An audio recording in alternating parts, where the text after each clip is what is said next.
오늘의 주제는 OTT 시장입니다. OTT 시장은 오버 더 탑의 약자로서 탑은 셋톱박스를 의미합니다. 즉, 셋톱박스를 넘어서는 의미로 넷플릭스나 왓챠 같은 서비스를 말합니다. 사실 디즈니라고 하면 디즈니 월드처럼 놀이동산이나 겨울왕국 같은 영화를 떠올리기 십상입니다. 그런데 어쩌다가 OTT 사업까지 진출하게 된 거죠? 먼저 넷플릭스가 2007년부터 OTT 사업에 뛰어들기 시작해서 시장의 선구자로 자리 잡아오고 있는 상황이었어요. 이렇게 급격하게 성장을 하고 있죠. 그게 거슬렸던 디즈니는 21세기 폭스, 컴캐스트, 워너미디어와 함께 2008년에 홀루라는 OTT를 만들었고, 홀루는 보시는 것처럼 최근까지도 미국 내 OTT 서비스 기업 중에서 3위에 위치하기도 했어요. 디즈니는 디즈니 플러스 이전에 훌루로 이미 OTT 서비스를 하고 있었던 거네요. 3위라면 상당히 높은 순위인데 훌루만으로는 부족했던 건가요? 미국 내에서 3위면은 선전했다고도 할 수 있겠지만은 디즈니 같은 거대 기업의 위치로서는 부족한 성적이라는 생각이 들 수밖에 없어요. 보시는 것처럼 역대 박스 오피스 흥행 순위를 봐도 그렇고요. 그리고 이제 솔직히 1등만 기억하는 세상에서 2등도 알아줄까 말까인데 어디 3등이 감이요? 맞으려고 진짜. 그리고 사실 당시 극장에서 항상 안정적으로 수입을 올리고 있는 디즈니 입장에서 OTT는 아직 검증되지 않은 시장이기 때문에 적극적으로 훌루를 밀어주기보다는 좀 더 조심스럽게 접근을 했다고 생각이 되네요. 거기다가 당장은 넷플릭스에서 철진한 콘텐츠들을 사가면서 부가적인 매출도 만들어줬으니까요. 디즈니에게 훌루는 콘텐츠 소모를 위한 파이프라인이었던 거네요. 그렇다고 할 수 있죠. 이제 훌루가 향후 사업 확장을 위한 노하우 축적 등의 준비 과정이었는지는 알 수 없겠지만은 한동안 크게 눈에 띄는 투자나 변화는 없었어요. 그런데 굳이 훌루와 디즈니 플러스로 나눠야 했나요? 디즈니는 넷플릭스와의 차별점을 위해서 연령대별 맞춤형 플랫폼 전략을 내세웠어요. 훌루는 TV쇼나 성인 대상 콘텐츠에 집중을 하고, 디즈니 플러스 같은 경우에는 자체 제작한 유아용, 가족용 콘텐츠를 위주로 서비스함으로써 여러 플랫폼을 동시에 운영하면서도 플랫폼들의 개성을 확고히 하고 이용자들의 편의도 더했어요. 이에 대한 내용은 뒤에서 자세히 다루도록 할게요. 그러면 다시 돌아와서 디즈니가 본격적으로 OTT 시장으로 눈을 돌린 이유가 뭐죠? 무엇보다 넷플릭스의 급격한 성장과 확장, 그리고 코로나 팬데믹으로 인한 극장가 침체라는 상황 속에서 당장 디즈니는 극장보다 OTT에 시선을 돌리는 식으로 전략을 바꿀 수밖에 없게 됐어요.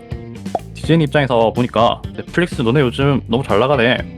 근데 너네 메인 컨텐츠 중에 우리 게 좀 너무 많지 않냐? 왜 우리 걸로 너네가 잘 나가? 거기다 이제 자체 컨텐츠까지 만들어서 사업 영역도 겹치려고 하는 것 같은데, 생각해보니까 야 당장 빼라. 우리 거 빼고 우리가 뭐 꼴리냐? 우리도 OTT 있다. 그동안 제작사 인수도 많이 했고 콘텐츠도 차고 넘친다. 결국 넷플릭스가 너무 잘 나갔던 거네요. 그쵸. 넷플릭스가 너무 급격하게 성장해버려서 OTT 시장 자체의 규모 또한 디즈니가 무시할 수 없는 정도까지 커져버렸죠. 그렇게 훌루의 경영권을 빠르게 확보하고 디즈니 플러스까지 출시를 하게 되면서 OTT 시장에 본격적으로 뛰어들기 시작한 게 2019년 11월에 일어난 일이에요. 그리고 얼마 안 돼서 코로나 사태가 발생을 하고 전 세계의 극장이 폐쇄되다시피 하는 바람에 더욱 OTT에 집중할 수밖에 없게 됐어요. 이런 이유로 빠르게 글로벌 진출을 꾀하는 등 더 적극적으로 경쟁에 나서게 됐다고 할 수 있겠죠. 디즈니는 사전에 훌루를 통해 OTT 플랫폼으로서 컨텐츠 소비처를 만들어둔 상태였고, 코로나로 인해 디즈니가 가지고 있던 사업 모델의 수익성의 한계를 보여주게 되면서 디즈니 플러스라는 새로운 플랫폼이 두각을 드러낸 거네요. 결국 디즈니의 OTT 진출은 시간 문제였고 자연스러운 일이었던 거네요. 사실 OTT 시장을 주도하는 기업이라고 하면 누구나 넷플릭스를 떠올릴 것 같은데요. 그렇다면 다른 OTT 제공 기업들은 어떤 식으로 넷플릭스의 점유율을 가져오려는 걸까요?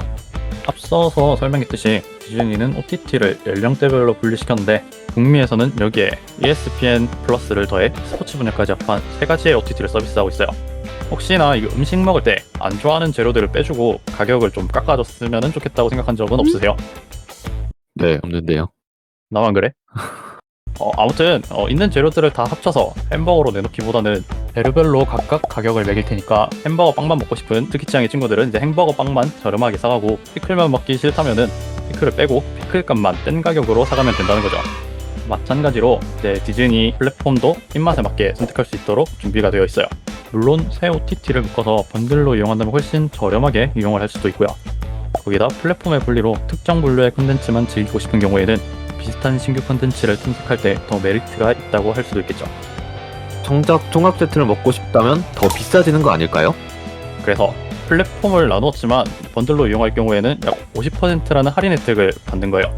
그래서 반이나 깎아주네 싶은 생각도 들게끔 하고, 번들로 구매하더라도 교묘하게 넷플릭스보다 딱 1달러 저렴하게 책정해놨기 때문에 플랫폼이 3개인데 가격은 넷플릭스보다 싸다? 아무래도 3대 1이잖아요. 이런 심리적인 요인도 다소 있어서 번들을 이용하는 걸 은근히 권장하고 있기도 해요. 다음으로 최신 영화가 빨리 올라온다는 점을 꼽고 싶어요. 디즈니의 경우에는 코로나로 인해서 극장 개봉이 힘들어진 탓도 있겠지만은 미래적으로 신작을 OTT에서의 최초 개봉 또는 극장 동시 개봉하게 되면서 디즈니가 적극적으로 OTT 시장에 대한 영향력을 늘려가고 있음을 알 수 있어요.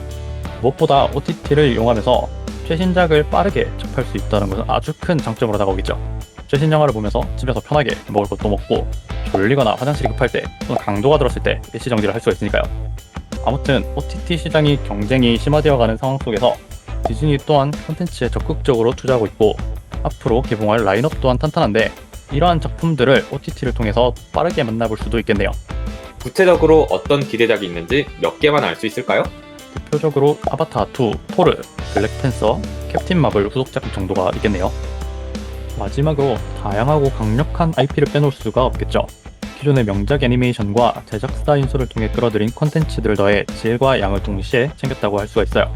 뿐만 아니라 이렇게 확보한 콘텐츠를 단발성으로 한 편만 상영하고 끝내는 게 아니라 후속작, 리메이크, 실사화 등을 통해 지속적으로 콘텐츠를 만들어내면서 각 IP마다 깊이를 더하고 있고요. 역시 디즈니의 경쟁력은 고유한 IP에서 나오네요. 자기만의 IP가 가진 팬덤은 해당 플랫폼에 보여주는 충성심으로 직결되는 것 같아요. 그래서 그런지 기업별 OTT마다 자기만이 제공하는 컨텐츠를 확보하기 위해 경쟁이 더 심해지는 거네요. 거기다가 대형 제작사들이 하나둘 자사 OTT를 출시하게 되면서 메인 콘텐츠들이 여기저기 흩어지게 되다 보니까 고유의 질 높은 콘텐츠를 확보해서 우리 OTT만의 매력이 충분히 있음을 어필하는 게 중요해졌죠. OTT 시장이 왜 이렇게 크고 있으며 시장이 어떻게 형성되는지 가볍게 이야기해보았는데요. 이번에는 각 기업이 집중하고 있는 컨텐츠에 관해 이야기해보고자 합니다. 가장 뚜렷한 경쟁 구도를 형성하고 있는 디즈니와 넷플릭스는 각각 어떤 식으로 IP를 확보했을까요? 디즈니의 경우 다양한 제작사들을 자회사로 두고 있는데 대표적으로 픽사, 마블, 21세기 폭스, 스타워즈, 내셔널 지오그래픽 등이 있어요. 디즈니에 소속된 회사가 생각보다 많은데요. 물론 이 기업들을 처음부터 디즈니가 다 만들어낸 것은 아니고 꾸준히 대형 제작사들을 인수하면서 자연스럽게 그간 제작사들이 보유했던 제작물까지 가져오게 되면서 기존의 디즈니 애니메이션뿐만 아니라 다양한 실사 영화를 포함해 많은 IP들을 확보하게 됐어요. 결국 막대한 자본력으로 문어발처럼 고유한 컨텐츠를 가진 기업을 하나하나 인수한 거네요. 순수하게 컨텐츠 경쟁력으로만 보면 넷플릭스는 비교도 안 될 것 같은데요. 극장의 역사와도 같은 디즈니와 갓 태어난 거랑 다름없는 넷플릭스의 컨텐츠의 가치를 비교하는 건 사실 말이 안 되기는 하지만 넷플릭스도 갓 태어난 것 치고는 과하게 훌륭한 성적을 내고 있어서 당장은 크게 밀릴 수도 있겠지만 미래에는 넷플릭스 하기에 따라 충분히 경쟁력을 갖출 수 있게 되지 않을까 싶어요. 넷플릭스 같은 경우에는 처음에 고유 컨텐츠가 없지 않았나요? 넷플릭스의 경우에는 자체 제작한 넷플릭스만의 콘텐츠와 자체적으로 제작하지는 않았지만 작품에 대한 판권을 구매해 소비자들에게 제공하는 콘텐츠들로 이루어져 있어요. 그러면 넷플릭스 자체 제작과 판권을 구매하는 것은 어떤 차이가 있나요? 자체 제작, 즉 넷플릭스 오리지널은 말 그대로 넷플릭스에서 제작에 관련된 모든 비용과 일정량의 수익을 보장해주는 대신 작품에 대한 저작권을 포함한 모든 권리를 넷플릭스가 갖게 되는 방식이고, 이게 흔히 말하는 넷플릭스 오리지널이라는 거군요. 판권 같은 경우는 일정 기간을 계약하여 그 기간 동안 넷플릭스가 작품을 제공하는 방식이에요. 근데 디즈니와 비교하면 여전히 밀리는 감이 없지 않아 있는데요? 넷플릭스 오리지널의 경우 디즈니의 콘텐츠에 비교하면 네임밸류는 한참 부족하다고 할 수 있겠지만은 콘텐츠 제작을 시작한 지 얼마 되지 않았음에도 성공적인 흥행을 보이면서 계속해서 콘텐츠를 늘려가고 있고, 흥행한 작품들의 후속작을 내놓거나 장르 그리고 내용 면에서 다양한 도전을 하는 등 콘텐츠 확보를 위한 여러 가지 시도를 하고 있어요.